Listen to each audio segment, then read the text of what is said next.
Μ' αρέσουν οι άνθρωποι που... Μ' αρέσουν οι άνθρωποι που γελάνε και με αγάπη κοιτάνε. Συνήθως οι ίδιοι από την καθημερινότητα πονάνε, μα έχουν μάθει ντόμπρα να μιλάνε. Σε κοιτάζουν στα μάτια και σε ρωτούν αν θες να τους ακούσεις. Κι αν δεν θες ή πάλι θες, στα ίσια να το λες.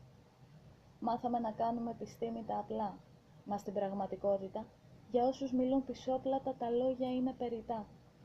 Μου αρέσουν οι άνθρωποι που σέβονται το λόγο. Συνήθως είναι αυτοί που δεν κρίνουν επιφανειακά.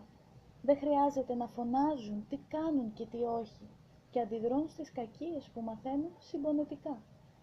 Εύχονται τη ζωή τους να συντροφεύουν εκείνοι που βουτούν τη γλώσσα στο κεφάλι πρότου τη γνώμη τους εκφέρουν. Μου αρέσουν οι άνθρωποι που αναλαμβάνουν την ευθύνη, που επιζητούν την ειρήνη. Δεν έχουν χρόνο σε ίντρικες και κουτσομπολιά δεύτερης κατηγορίας να αναλώνονται, γιατί απλά γνωρίζουν πως από την παρακαταθήκη των πράξεων όλα πληρώνονται. Αναρωτιούνται και πονάνε για τη φθήνια, μα κυρίως προχωρούν.